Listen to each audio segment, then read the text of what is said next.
Halo Sobat Movie, dimanapun kalian berada, semoga dalam keadaan sehat ya.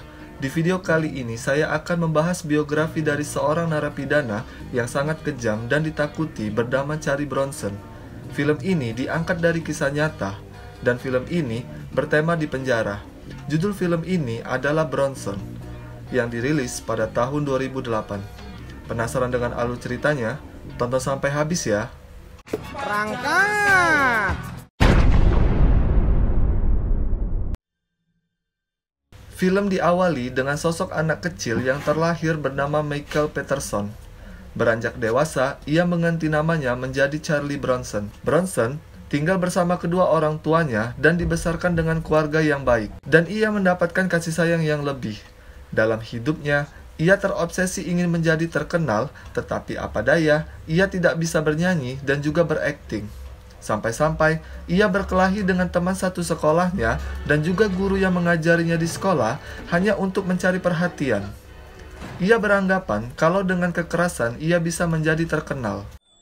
Ketika Bronson beranjak remaja, ia bekerja di salah satu restoran cepat saji, dan ia lalu jatuh hati dengan gadis manis bernama Irene.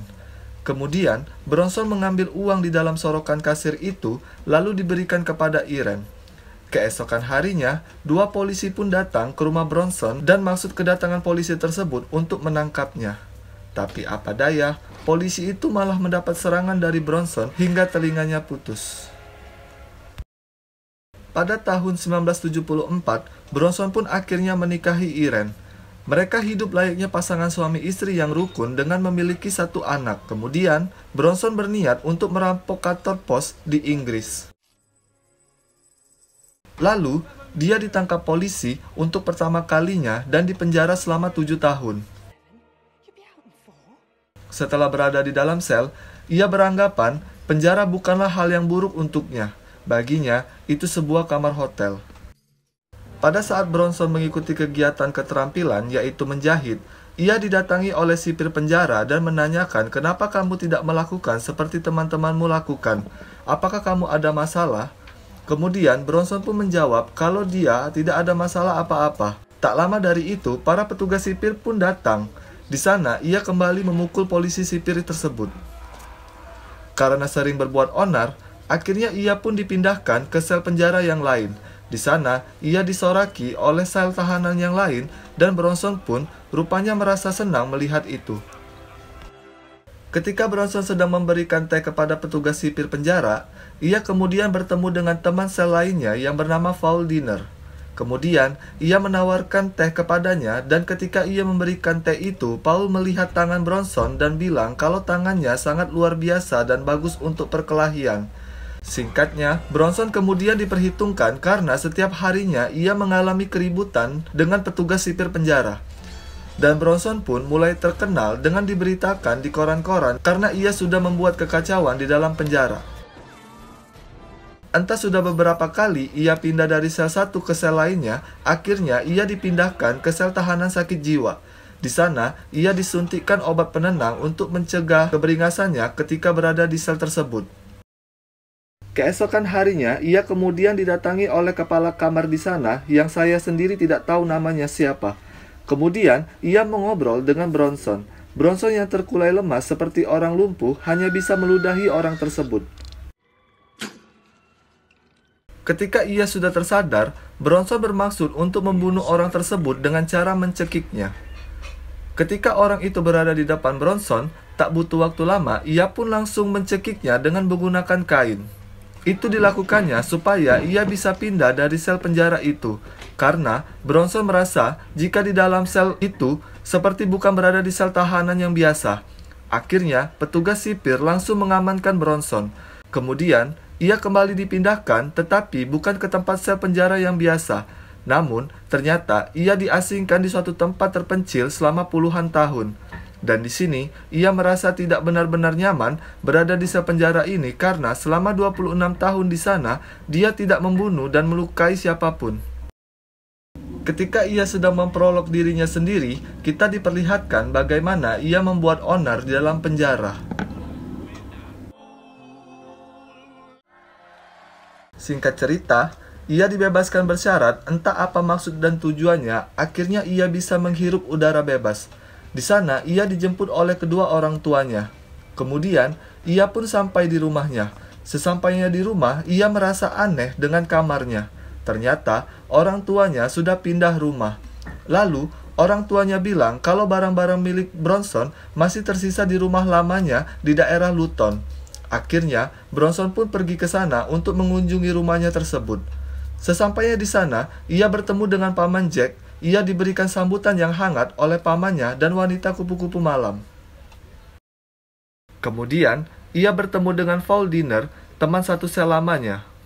Dennis menawarkan bagaimana caranya agar dirinya terkenal, yaitu dengan mengikuti judi pertandingan bebas. Karena obsesi Bronson ingin menjadi terkenal, ia pun menyetujui penawaran tersebut. Sebelumnya, Dennis memiliki saran agar ia memiliki nama panggung bertarung. Dan dari sinilah ia diberi julukan Charles Bronson. Singkat cerita, ia kemudian mulai bertanding dan dari situlah ia terus memenangkan pertandingan. Kemudian, scenes berpindah di mana ia berada di kediaman pamannya. Di sana, ia mengungkapkan rasa cintanya kepada seorang wanita malam. Namun, sayangnya wanita tersebut sudah memiliki kekasih hati lain. Dan alasannya, ia memilih pria lain karena pria tersebut memiliki sepeda motor. Bronson kemudian pergi ke toko perhiasan untuk memberikan sesuatu pada wanita itu berupa cincin berlian. Namun, cincin tersebut ia dapati dengan cara mencuri. Lalu, ia pun memberikan cincin itu kepada si wanita malam dengan tujuan agar si wanita itu memilih Bronson untuk memberikan cintanya. Namun sayangnya, wanita itu menolaknya karena ia akan menikah dengan kekasihnya. Tapi, Bronson tetap stay cool dan tidak kecewa sama sekali. Dan ternyata, tujuannya mencuri karena merasa sangat jenuh hidup di luar penjara. Tak lama setelah itu, Bronson akhirnya ditangkap oleh polisi. Dilihat dari raut mukanya, ia tampak senang dan bahagia. Ketika sudah berada di dalam sel penjara, tiba-tiba datang seorang sipir penjara. Ketika ia masuk, Bronson langsung membentak dan mengancam petugas sipir tersebut. Sipir itu pun merasa ketakutan dan hanya menuruti kemauan si Bronson. Kemudian, ia menghubungi pimpinan penjara dan berkata bahwa dirinya telah menyekap satu sipir penjara. Lalu, Bronson menyuruh polisi itu untuk mengoleskan mentega ke seluruh tubuhnya. Entah apa maksud dan tujuannya, tapi tak lama dari itu, sipir penjara yang lain pun masuk dan Bronson pun memukuli sipir penjara tersebut. Karena kalah jumlah, Bronson pun berhasil diamankan. Kemudian, ia didatangi oleh pimpinan penjara. Pria tersebut menawarkan pekerjaan kepada Bronson. Jika saja ia ingin bergabung dengan unit khususnya, maka ia akan dibebaskan. Tapi, Bronson ingin menikmati hidup di penjara. Akhirnya, ia memilih lebih baik hidup di penjara daripada hidup bebas di luar penjara. Saat di ruangan seni, ia bertemu dengan seorang seniman. Orang itu memberikan pelajaran tentang kesenian, bahwa dalam lukisan yang ia buat, ia dapat menemukan jati dirinya. Setelah sering mengasah dalam menggambar, akhirnya Bronson menemukan jati dirinya. Dan ia menemui pimpinan penjara untuk memberikan hasil lukisannya. Namun, kepala penjara itu acuh dan tidak mau menerimanya. Alhasil, Bronson pun kecewa dan pada saat hari itu juga, ketika berada di ruangan seni, Bronson akhirnya menyandra guru seninya sendiri. Setelah mengikat guru seninya tersebut di sebuah tiang, Bronson kemudian melumuri sekujur tubuhnya dengan cat berwarna hitam. Ia menunjukkan bakat seninya dengan cara mendekorasi guru seninya tersebut jadi sebuah karya seni. Kepala penjara yang tahu insiden tersebut segera mendatangi Bronson dan melakukan negosiasi dengannya. Kali ini, Bronson hanya meminta untuk diputarkan sebuah lagu. Kepala penjara pun langsung mengamini permintaan Bronson, walaupun permintaan Bronson tidak masuk akal sama sekali. Setelah lagunya diputar, Bronson pun menyuruh semua petugas penjara masuk ke dalam ruangan seni. Seketika, seluruh petugas penjara langsung masuk ke ruangan seni dan beramai-ramai memukuli Bronson. Bronson melakukan itu hanya untuk karya seninya dilihat oleh kepala penjara. Kemudian, ketika sudah babak belur, ia kemudian dipindahkan ke sel kecil yang berukuran lebih sedikit dari badannya. Dan film pun tamat. Itulah teman-teman kisah seorang narapidana yang memiliki obsesi terkenal tetapi salah mengambil jalannya. Ia menjadi narapidana yang kejam dan ditakuti oleh semua penjara di Inggris Raya. Terima kasih yang sudah menonton. Jangan lupa like, komen, dan subscribe ya. Dah.